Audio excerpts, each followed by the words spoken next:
Hey, what's going on? Howdy, heavy hitters, and welcome back. Man, in case you've been hidden under a rock or no TV or internet,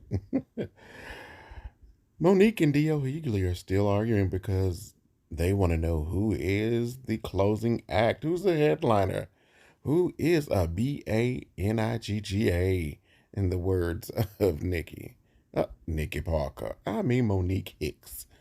Man, this is some serious silly SHI. This is some silly shit. I'm not gonna I'm not gonna even spell it out. This is some silly shit about whose DICK is bigger, man. I swear Monique was a dude in her former life because she got big dick energy. Um, I just really think she should have this type of smoke issue with the promoters. Because looking at the information, I'm sure, again, if you've been following this, you've seen everybody post and discuss, so it's really no need to. This is just some clips of contracts, deal memos, text messages, show lineups. This is just ridiculous. Shout out to the Shade Room for providing some information. Like, look at this deal memo. And it was after Monique signed hers. You know what I really think? Like some other people have stated, the promoters just play both of them. Both of them have huge egos, and both wanted to be the final act because let's be clear, a lot of artists, when they are working in groups or it's a ticket with more than one person, you don't want to be the opening act because that is deemed as the newcomer, and you want to close because you think your set is just that tight that I'm the headliner, I need to close.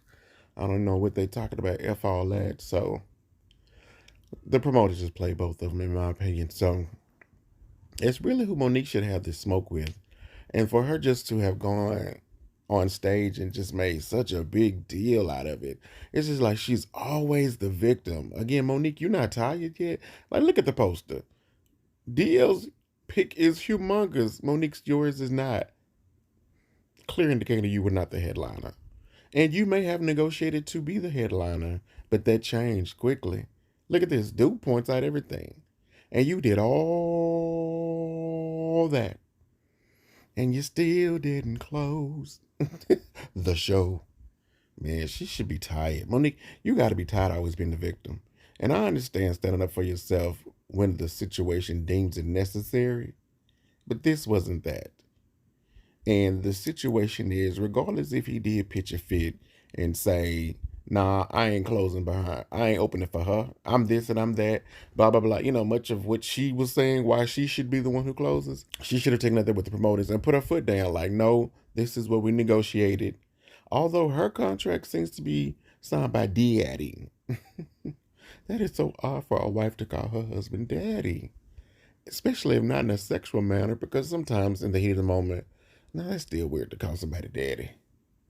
Even in a sexual moment, daddy, that sounds like somebody with daddy issues. But, old dude just seems to have this control over Monique. And unfortunately, it has been the downfall of her career, in my opinion. And who am I? My opinion don't mean much of nothing. But apparently here with Monique and DL Hugley, this situation is pretty valuable. This is just ugly, and it's not going to end soon. As a child, she obviously wasn't hurt because she has got to be. It is really, really crazy. I know Nikki Parker was a character, but it is so crazy to see what Monique's career has turned into. To be such an accomplished, amazing, gifted artist when it comes to theater and acting, that's not a talent many have. Many try to develop it, and some just come with it. And she was born with the God given talent. And this is what it has become, always playing the victim, always feeling she got to curse somebody out. That's got to be a really miserable way to live. And then you say you don't mess with nobody, you just respond. But why didn't you go after the promoters? Because if you were the one who signed the contract to close and it changed, I think that's who you really should have had the issue with, Monique. And again, Monique, you ain't tired yet? Damn. One last thing. What's up with the DL jokes? Like, that's just so tight. When heterosexual cisgender women find it necessary to call somebody gay to try to get a point over or to make the dig deeper, that's really tired and late. All right, good people, I'm out, man. If you got something out of this, please be sure to comment, like, subscribe, and hit the notification so you know when I post something.